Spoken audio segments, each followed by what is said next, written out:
What is going on, Trash Talkers? We are back with another episode for you. Today, we are going to continue our series on ranking every NFL team, but today, we're going to be talking about offensive lines, the backbone of every offense in the NFL. We're going to rank them A through F, give you all 32 teams. All that and much more coming your way right now!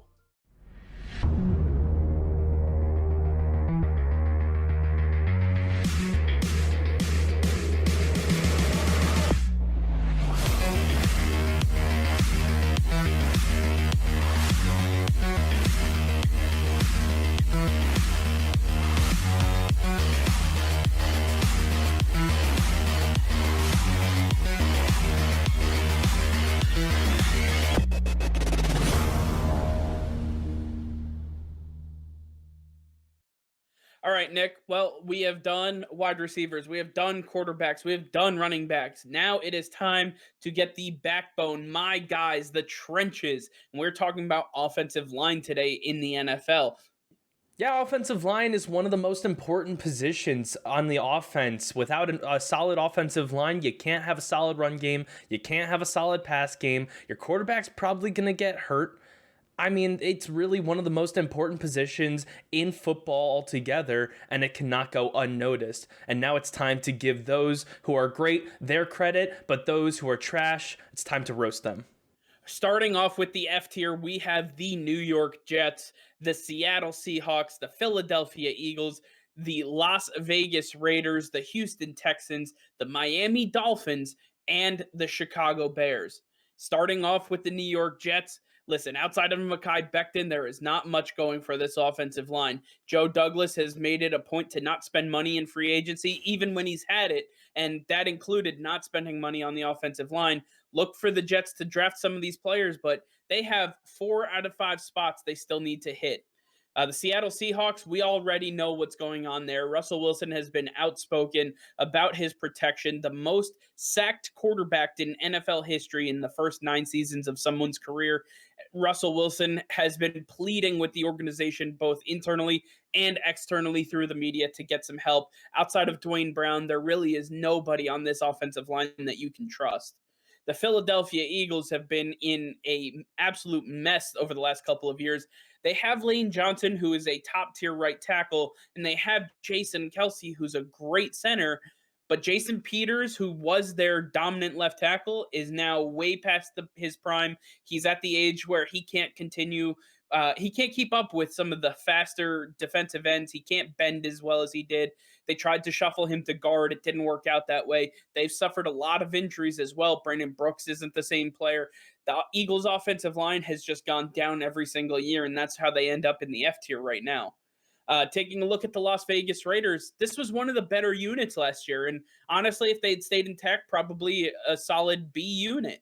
But Mike Mayock and John Gruden decided that it was time to jump ship from where they were, and they sold house. They sold Gabe Jackson. They sold Trent Brown. They sold Rodney Hudson. The only person they brought back was Richie Incognito and Colton Miller, who was still under contract. So you have 2 pieces, but like the Jets, you need to figure out how you're going to fill out the rest of this offensive line. I look at them as looking at the draft, but right now this is not a finished product.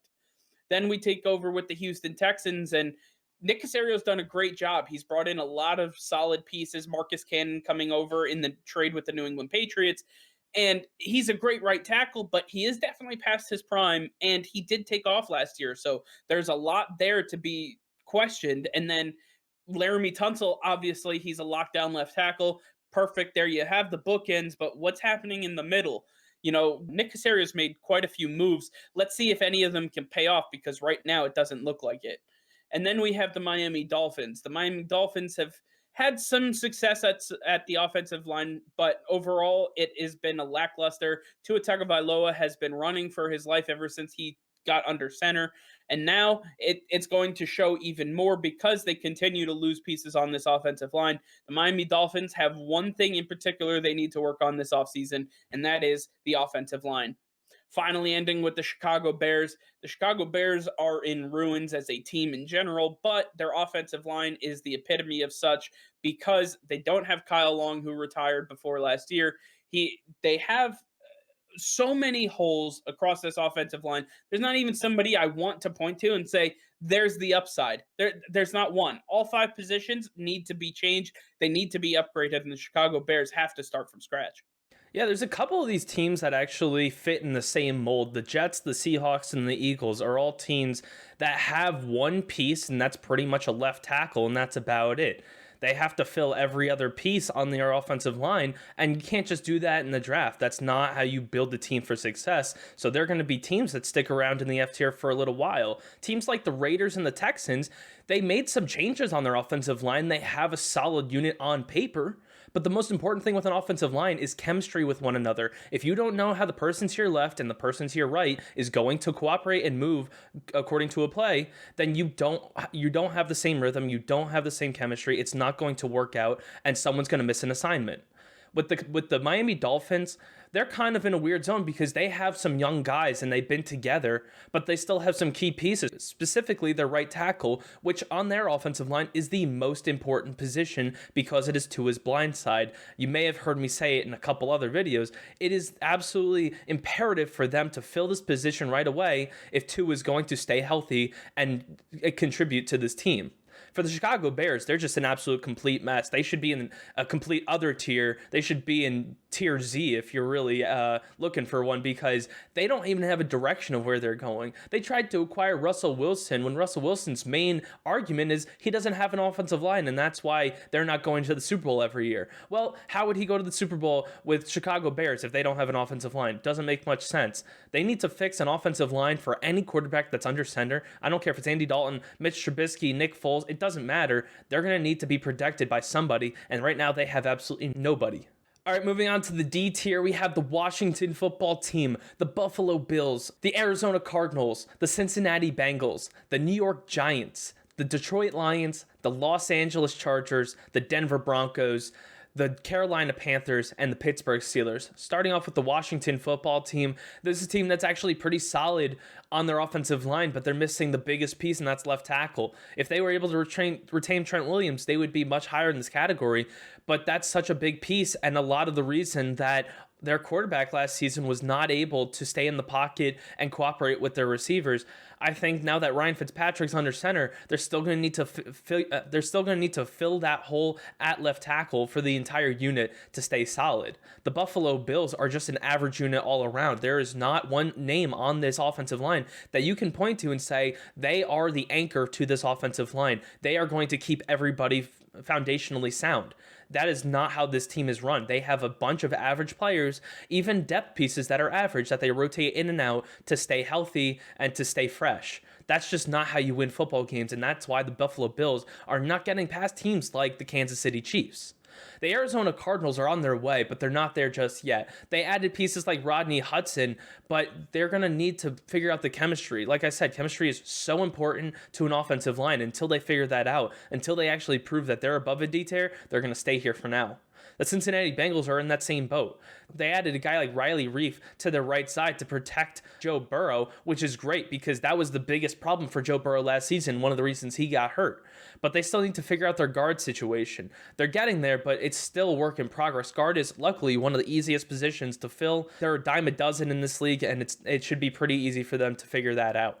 For the New York Giants, they're getting there because Nate Solder is on his way back. Andrew Thomas was a rookie last season. A lot of people want to criticize him for the way he played, but you can't expect a left tackle who's all by his lonesome on the offensive line to do everything. If you look at the Jets, they had Mekhi Becton. He was great, but he couldn't do it all himself either. So Andrew Thomas, now that he has Nate Solder on the other side, will be able to push back to the right tackle spot where he is most comfortable, and he'll be able to work great in this offense. The Detroit Lions have a couple pieces to work with. They have their left tackle, which is great for Jared Goff, and they have a center in Frank Ragnow. But you still need to figure out the right side, just like the Cincinnati Bengals, and the guards as well. There's still holes that Jared Goff is going to have to work with on this offensive line, and it's going to be tough for the running backs as well to work with them trying to get holes and create space. I think it's going to be a little rough road for the Detroit Lions. They have so many holes on this team, and most of them are defense. I don't expect the offense to get fixed this season. The Los Angeles Chargers are a great team right now on paper, but just like the Arizona Cardinals, they're going to have to prove it before we can bump them up on this list. They're going to have to show that Corey Linsley was a great ad and that he is still going to be the same person he was in Green Bay, along with Brian Bulaga. They still need to add a left tackle, though, and that's going to be their biggest need coming into the draft. That is a huge position if they're going to keep Justin Herbert healthy and for him to keep putting up record numbers. The Denver Broncos, they're getting there. Garrett Bowles finally showed last season why he was worth a first-round pick in the first place. He finally came to fruition. Now it's time to figure out the rest of the offensive line. You have some older pieces, but at this point in their career, they're pretty much just average. I think that they're going to have to work together this offseason, build the chemistry needed, and possibly add some depth pieces if they're going to stay healthy. With the Carolina Panthers, they have some solid pieces on the right side of the field, but when it comes to the left side of the field, they're lacking a couple pieces. And if they want guys like Teddy Bridgewater to be proficient in this offense, they're going to need to keep him sound in the pocket and not having him run for his life like we see Russell Wilson and Deshaun Watson. And finally, the Pittsburgh Steelers.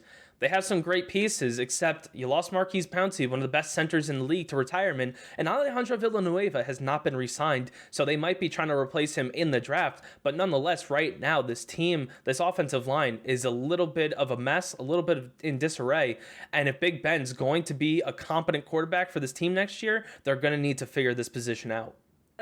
Taking a look at some of these, we're taking a look at some of the average to below average offensive lines in the league, and Washington is the only surprise here to me because I think they are only a left tackle away from being able to contend. So having them so low in the D tier, I would expect them to be a little higher in the C. But looking at the competition that they have in their D tier, the Buffalo Bills, the Arizona Cardinals, and the Cincinnati Bengals, they all have a couple of pieces that are in place. We'll see how they all work out. But overall, they need to show that they can improve, but also continue to move forward, in their growth and everything else. Looking at the New York Giants, it's a matter of getting Nate Solder back into the swing of things. Will Hernandez is there. You get Andrew Thomas. You swing him to the right side. Now you have three solid pieces. You did lose Kevin Zeitler, though. He ended up going to the Baltimore Ravens, and that was a big loss. He was a huge right guard for this New York Giants team. The Detroit Lions, the Los Angeles Chargers, and the Denver Broncos, they have holes in and of their own that they need to fix. The Detroit Lions themselves, I like some of the pieces that they have that are set in stone. The other ones that are kind of up in the air and up for competition, those are the ones that scare me the most. And Jared Goff, who was sitting behind one of the best offensive lines in the league in Los Angeles, now sees an offensive line that he may have to, take the Russell Wilson, Deshaun Watson approach and start screaming on the rooftops and saying, get me some protection, get me some help, because the Detroit Lions just do not have what he was used to in Los Angeles. And then with the Carolina Panthers and the Pittsburgh Steelers, the Steelers lost two major pieces. Hopefully they can bring back Alejandro Villanueva on a short-term team-friendly deal. But if they can't, they have to replace an all-pro left tackle. They have to replace an all-pro center, and that does not come easily. The Carolina Panthers, they, like you said, the right side is pretty much set. I love what they were able to do with Taylor Moton. Now what can they do with the left side? Can they protect Teddy Bridgewater? Can they create those running lanes for Christian McCaffrey? I guess it's going to be wait and see, but there's only so many offensive linemen that can be drafted.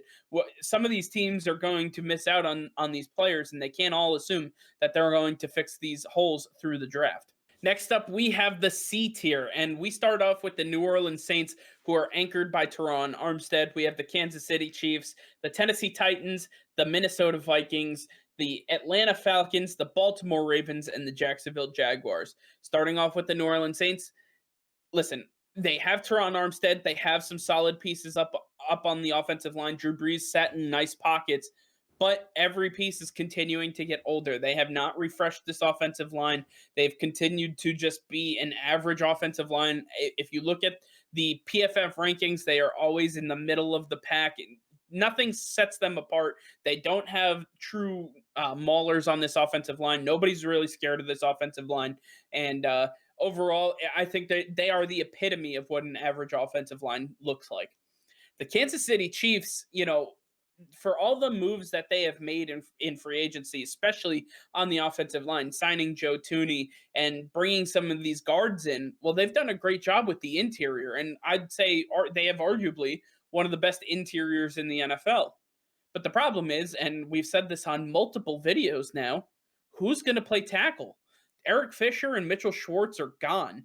So who's playing tackle? The Kansas City Chiefs fans talked about the fact that they lost the Super Bowl because they didn't have those guys at tackle. And then when they were gone, those Chiefs fans were applauding the fact that they were gone. So I really don't know what to look for here, but the Kansas City Chiefs have to figure out who's going to be playing bookend for their team. Otherwise, Patrick Mahomes, his contract might have cost him all of his protection. Then we take a look at the Tennessee Titans, and the Titans are a run first option team. Obviously, they are led by Derrick Henry, who ran for over 2,000 yards last year, and it's no coincidence that he did that. They have some big, beefy guys on the offensive line, but they did lose Dennis Kelly on the right side, and they have to continue to fill that hole. That's a big need, especially for somebody who like Ryan Tannehill, who needs all the protection that he can get because of his slower read progression. But don't forget, he also lost Corey Davis and he lost Jonnu Smith. So now he's going to need more protection now than ever because the weapons they have are not going to be as dominant as the players that they had let go in free agency. So this offensive line actually takes a step down specifically because of the loss in weapons that they had as well. The Minnesota Vikings lose Riley Reef on the right side as well. And this was a solid offensive line. Dalvin Cook did particularly well running behind them. And then on top of that, you had Alexander Madison, who stepped in and did some really good things. And then Kirk Cousins had some really nice pockets. He didn't seem to get sacked too often. Overall, the Minnesota Vikings have a really good offensive line, but you had a really, really solid right tackle. Who's going to replace him? It's a huge question mark right now. And if you don't put the right guy in place, that entire really solid offensive line could be taken down. The Atlanta Falcons, they have some good pieces. Jake Matthews is a really good offensive lineman that they have on this team. I like what they were doing. The biggest issue is they lost Alex Mack. I think they are another team that just epitomizes an average offensive line. Nobody that really scares you, nobody that you truly have to account for on the defensive side of the ball. You just say, that guy, that offensive line is good, but we can definitely get pressure on those guys. And it's not an Achilles heel for this team, but overall, something that they should probably look at addressing through the draft in the later rounds. The Baltimore Ravens are an interesting one, right? Because when we take a look at their offensive line, we say they're pretty solid, but they did lose a all-star, absolute stud right guard prior to last season, and then they didn't have a replacement for him this year. So now what they do, they replaced him with Kevin Zeitler, got him from the New York Giants in free agency. And then they said, okay, well, Orlando Brown played great at left tackle. Let's move him to right tackle. Only he said, no, not today. And he is not going to right tackle. In fact, he has demanded a trade to a team that will utilize him as a left tackle because he believes that his abilities are best utilized on the left side of the offensive line. So while Baltimore has to sort through that mess, they have to figure out who's going to play right tackle, because the plan all along, everything they have planned for it and dedicated resources to, was to getting Orlando Brown to play the right side of this offensive line. Now it's a huge question mark, and we'll see how they approach it. But as of right now, it's not looking too pretty for the Baltimore Ravens. And the Jacksonville Jaguars, this offensive line was actually pretty decent last year. When you take a look at some of the players that they had, they did really well, specifically in the running game, but they do struggle in pass protection. And when you're taking a guy number 1 overall in Trevor Lawrence, you have to solidify the pass protection scheme of your offensive line. These guys can't just be run blockers. They can't just do one thing really well and give up on the other side of the coin. So they have to work on pass protection, maybe get guys in that are more specialized in pass protection that can help out on that as well, especially on the bookends, because the guards for this, you have AJ Cann and you have some really star-studded guards, run-oriented offensive linemen that do really well in that aspect of the offense, but nobody who can protect Trevor Lawrence in this franchise. Yeah, I think when you look at the Tennessee Titans, they're similar to the Jaguars, as you just mentioned.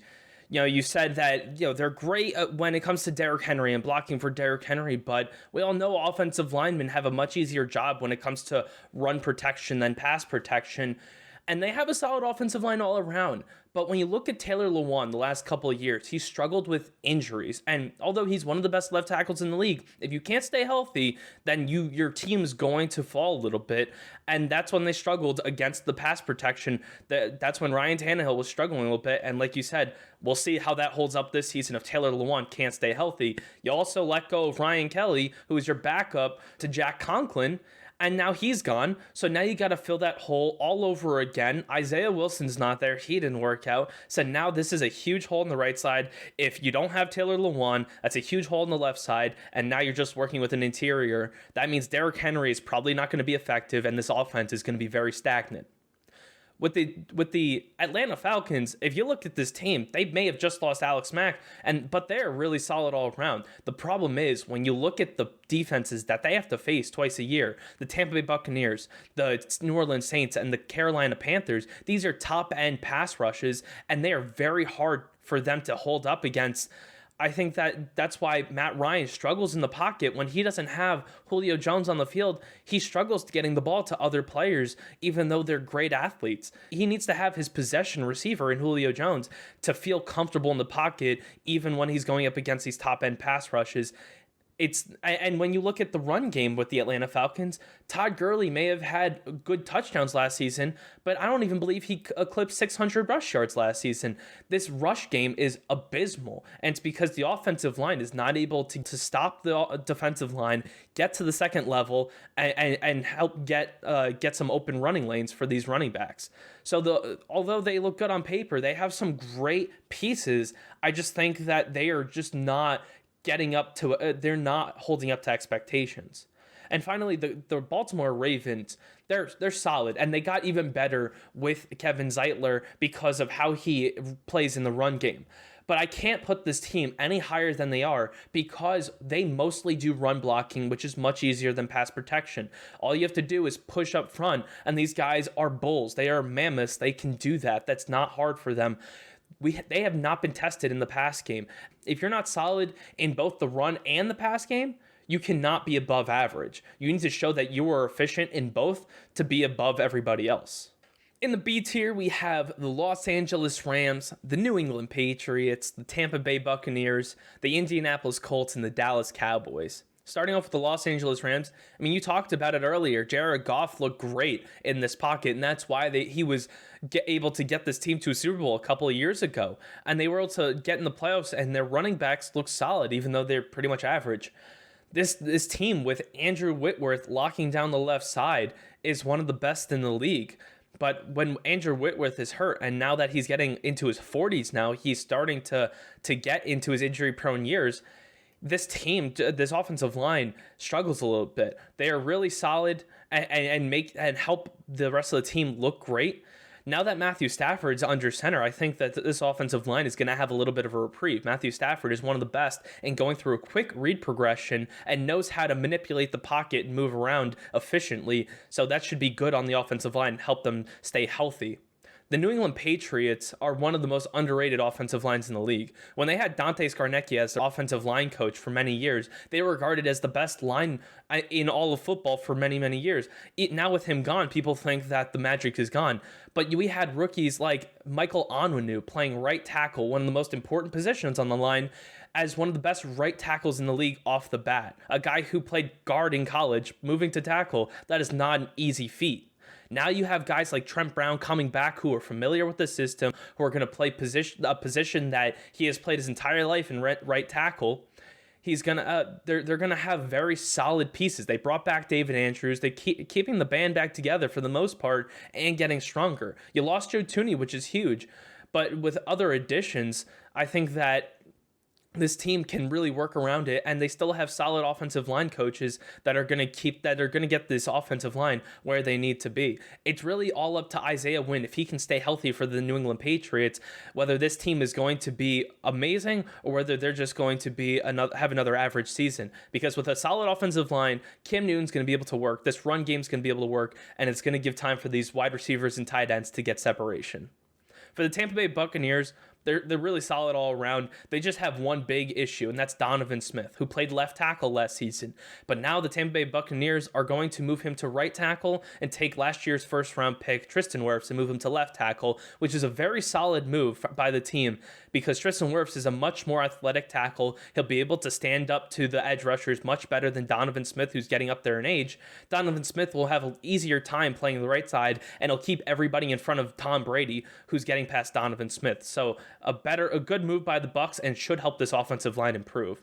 The Indianapolis Colts are great. They are S tier, they're A tier, whatever you want to call them. They are at the top. But without Anthony Costanzo, you can't say they're there anymore. They need to fill that hole, and it's going to take time for whatever rookie or veteran they bring in that fills that hole to get chemistry with Quentin Nelson to get up to par and back to where they were. Nonetheless, Carson Wentz should have a much easier time getting rid of the ball, similar to how he did in Philly in 2017. I think that if he's able to go through his read progression, get the ball out quickly, this offensive line should be able to hold up. And they have solid running backs like Jonathan Taylor and Marlon Mack who are going to be able to bull rush. They don't need big holes. They'll be able to power the way through holes as well. So offensive line should stay healthy, should stay sound for the Indianapolis Colts. And finally, the Dallas Cowboys. If they weren't hurt last season, they'd be A tier, they'd be at the top. But right now, none of them stayed healthy last season. They all need to prove that they are reliable, they are durable, they can hold up to the task. With them healthy, we all know Dak Prescott can put up 500 yards a game. We all know Ezekiel Elliott can rush for 200 yards a game. But it's only with them healthy. If they're not there, this team falls completely apart, and it's not going to work out. Yeah, I mean, taking a look at some of these teams, the Los Angeles Rams, the New England Patriots, and the Tampa Bay Buccaneers, you're talking about teams that are always in the playoffs and have recently been in the Super Bowl. So you're talking about these teams who value offensive line. Well, here you go. The proof is in the pudding. The Los Angeles Rams, they would be an A tier, but Andrew Whitworth, their best offensive lineman, continues to age, and while it doesn't show, eventually it's going to. And I think that is a big issue for them that they're going to have to replace him, and it's going to be a steep fall off from Andrew Whitworth to whoever they utilize to replace him. The New England Patriots have incredible offensive line and incredible depth. When you take a look at this offensive line, they may have lost Joe Tooney, but the issue is they still have 7 offensive linemen that they can utilize as starters and only 5 positions. So how is that all going to work? Well, leave it to Bill Belichick and his guru scheme to figure it out. Maybe they have an extra interior offensive lineman in there on running downs, or they have an extra tackle on for pass protection. Who the hell knows? But overall, the New England Patriots have built a juggernaut offensive line, and at the end of the year, I expect them to actually be thrust into the A tier, to be seen as a team that should never be reckoned with. The Tampa Bay Buccaneers, you're right, they would be A tier if Donovan Smith could have held up. But now that they're making the switch, I have to reset my watch on Tristan Wirfs and I have to reset my watch on Donovan Smith. And I got to see exactly how those two operate when they switch to their new sides. Outside of that, we've seen Alex Kappa, we've seen Ryan Jensen do really well. So some of these guys, they may not be household names, but overall they are really good pass protection and run protection offensive linemen. I love what these guys can all do. We just got to see what happens with those bookends. And you were right with the Indianapolis Colts. The Anthony Costanzo sized hole that is being left here cannot go unnoticed. And if he was still on this team, A tier all the way, and there wouldn't even be a question about it, because you do have arguably the best interior offensive lineman in the league on your team in Quentin Nelson. Well, now you have to figure out who's going to play next to him. Who is going to be the blindside protector for Carson Wentz? One thing that we know about Carson Wentz is he struggles when he doesn't have proper protection. Well, let's see who we can get, because Alejandro Villanueva is still a free agent. There's some really top tier tackles in this draft that can be moved to that can be utilized as left tackles. So where do the Indianapolis Colts uh, value the left tackle position that is left for them to answer right now? We will. I guess it's going to be a wait and see. And with the Dallas Cowboys, you were right. They're also A tier, but 4 out of 5 of their offensive linemen last year got hurt, and it just tore the team apart. Ezekiel Elliott couldn't run the ball. Dak Prescott ended up getting injured, and the offense just could not do anything. They were the most mundane offense you could possibly run. Well, Tyron Smith is back. Zach Martin is back. Lyle Collins is back. These guys are going to absolutely kill it. And, I expect them to get up to the same level as where they were before the injuries. And if they don't, then they're going to have to regress a little bit. But right now, I expect them to be thrust back up to the A tier by the end of the year. And finally, last but not least, we have the cream of the crop, the creme de la creme, the best of the best, the Cleveland Browns, the Green Bay Packers, and the San Francisco 49ers. The Cleveland Browns added Jack Conklin last year, and it seemed to have been all the difference in the world. This running attack was absolutely unstoppable. The passing attack, Baker Mayfield never had cleaner pockets, whether in college, high school, whatever. He's never had cleaner pockets than what he was able to have last year behind this offensive line. And they were able to retain everyone. They didn't lose a single soul. So I love exactly what they did. The Green Bay Packers, this offensive line, they lost Corey Linsley, but a center is the easiest position to replace, especially when Aaron Rodgers takes more than 70% of his snaps from the shotgun. He's not under center. He doesn't have to have a different feel for the ball. It's all going to come out the same. The center position is easy to replace. I look at this offensive line as one of the best in the league and one that should be replicated throughout. And the San Francisco 49ers added Trent Williams last year, and he was the answer to their prayers. Jimmy Garoppolo, for the limited time that he was available, felt almost no pressure whatsoever. And then he did end up getting hurt, but it didn't matter because that pocket stayed consistent no matter who was under center. And the offensive line was one of the only shining pieces left on this team at the end of the year. And I look at Kyle Shanahan to utilize that aspect not only to continue growing his offense, but to show free agents and draft prospects that this team is something that they should want to come to, especially behind the younger offensive line that they have built to be able to protect them. Yeah, I mean, the Cleveland Browns are by far and away the best offensive line in the league. You mentioned Jack Conklin, but they also added Jedrick Wills in the first round last year, who was stellar at left tackle. They are by far and away the most efficient at run protection and pass protection. Baker Mayfield was great in the pocket last year, and that's all thanks to his offensive line. For the Green Bay Packers, they may have lost Corey Linsley, but they were the best at pass protection in the NFL. Aaron Rodgers was the least sacked quarterback in the league last year, and that's all thanks to David Bakhtiari and the rest of the offensive line. They're going to continue their success even with some of their big pieces gone. And the San Francisco 49ers were strong last season, even though they had some injuries at quarterback, but now you had Trent Williams comes back, who was the number 1 PFF graded left tackle in the league last year, and Alex Mack, who we know has had tremendous success in Kyle Shanahan's system in the past. I fully expect these two to be great on this offense, and I think that this is going to take the 49ers to the next step where they need to be in both the pass and the run game. All right, well, that's going to do it for now. Thank you all for watching. Make sure to like this video and subscribe to the channel if you haven't already. Hit that notification bell. We go live every single day. That'll be all. Peace and love.